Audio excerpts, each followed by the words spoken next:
Gracias, Carlos. Buenas tardes a todos. Los derechos humanos son una conquista universal.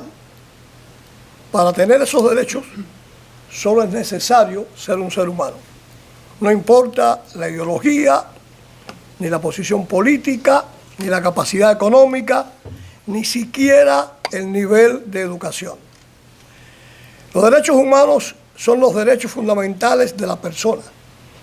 No aceptan discriminación alguna, por lo tanto, tienen derechos humanos los pobres y los ricos, los jóvenes y los viejos, los hombres y las mujeres, todos, incluso los religiosos y los militares, porque son seres humanos. De eso trata esta conferencia. Se trata nuevamente de reclamar por los olvidados, por los estigmatizados, por los derrotados, por los sin voz. Esta es una causa en la que yo milito, en la que permaneceré por siempre, porque yo fui un día un preso político, un preso de conciencia, un estigmatizado, un sin voz, una víctima de la dictadura castrista. Como ustedes conocen, he sido preso del castrismo por 22 años y la democracia más importante del mundo, los Estados Unidos de Norteamérica, permitieron que pasara de esa condición a la de ser su embajador en la Comisión de los Derechos Humanos de las Naciones Unidas. En las Américas se violan los derechos humanos, pero en la retórica, en el relato de estas violaciones, se da la impresión que los violadores solo son los denominados gobiernos de derecha y que las víctimas solamente son los militantes de izquierda. En las últimas 2 décadas se ha construido la falacia de que los derechos humanos son solo de la izquierda movilizada contra el capitalismo, contra el orden internacional y contra las características fundamentales de la civilización occidental. Sin embargo, los hechos concretos demuestran que en el siglo XXI se ha instituido un sistema de violación a los derechos humanos de parte de gobiernos autodenominados socialistas, de izquierda o del socialismo del siglo XXI. El castrismo se ha expandido por las Américas y ha sembrado su semilla de violación a los derechos humanos que abarcan desde el derecho a la vida, la libertad, la libre circulación, la libertad de expresión, la libertad de prensa, la justicia, el debido proceso legal, la presunción de inocencia, la ciudadanía, hasta el derecho a la propiedad privada, al trabajo, a la educación y a vivir con dignidad y sin amenazas. Si hay un caso lacerante en la región, es Argentina. La Argentina de los Kirchner, que con el discurso de defensa de los derechos humanos emprendió un verdadero proceso de venganza que convirtió en los años 70 la derrota en la lucha armada sufrida por los guerrilleros urbanos en una victoria política y judicial que, rompiendo las leyes de punto final y los acuerdos para viabilizar la democracia, se dedicaron con interés y con el propósito de obtener réditos políticos a perseguir a culpables e inocentes, pero a más inocentes que a culpables, para destrozar las Fuerzas Armadas argentinas y para sentar precedentes de escarnio internacional contra los hombres de armas que tuvieron la osadía honrosa de cumplir su juramento de defender la constitución política por encima del gobierno de turno.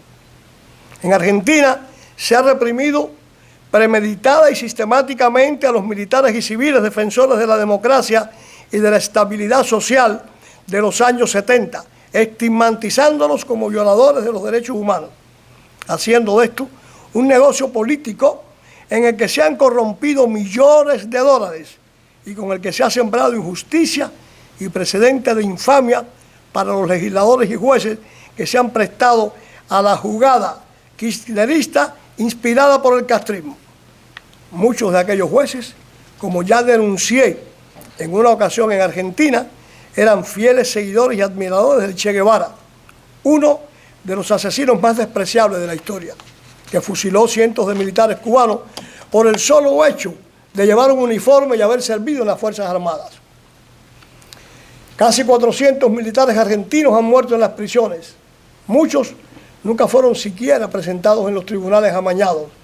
¿Habría cargos o no contra estos fallecidos? ¿Eran culpables o eran inocentes? Muchos están enfermos y no reciben la atención adecuada y debían ser puestos en libertad de inmediato.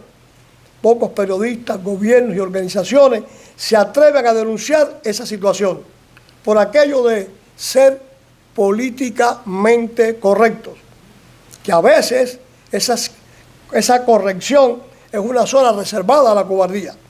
Por suerte, una ola de repudio a lo políticamente correcto recorre el mundo en estos días. Este foro tiene el objetivo de escuchar a valientes defensores de esas víctimas del silencio cómplice, de escuchar y apoyar a los voceros de los olvidados.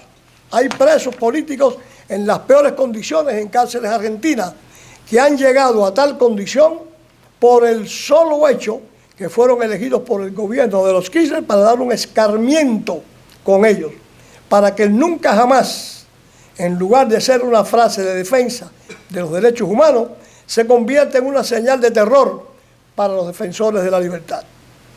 Los que con la metralla destrozaron vidas inocentes y llenaron de sangre y lutos hogares argentinos durante la guerra subversiva, después, desde el gobierno, siguieron llenando de tristeza y lágrimas los hogares argentinos. Hoy en Argentina hay más de 3.000 presos políticos que están en esa condición porque se les ha violado el derecho de defensa. No se les ha reconocido la presunción de inocencia, no se ha respetado el debido proceso legal, no se les ha permitido tener jueces imparciales y establecidos con anterioridad al hecho de la causa. No han tenido oportunidad de producir pruebas porque se ha presumido su culpabilidad como cuestión de Estado, porque antes de ser enjuiciados y detenidos ya estaban condenados por decisión política de un régimen tan arbitrario como corrupto. Este es un caso en el que aplica la frase popular que dice: no hay nada más tolerable que el problema ajeno. Pero el tema es que los violadores de los derechos humanos de los miles de presos políticos que hoy existen en Argentina reclaman ahora los derechos y protecciones que han negado a sus víctimas. El problema es que en pleno siglo XXI y en la democracia más importante del mundo, que es los Estados Unidos, no podemos seguir ignorando el padecimiento de miles de ciudadanos, de seres humanos en Argentina, que el único crimen que cometieron fue servir a su patria en circunstancias de crisis en las que recibieron órdenes de las autoridades democráticamente establecidas para proteger a su pueblo. Hago una pública invocación para mirar a la Argentina y pedir al mundo la liberación de los miles de presos políticos que allí existen como víctimas de un sistema de oprobio y de venganza instituido por el castrismo a través de los gobiernos de los Kirchner. Muchas gracias.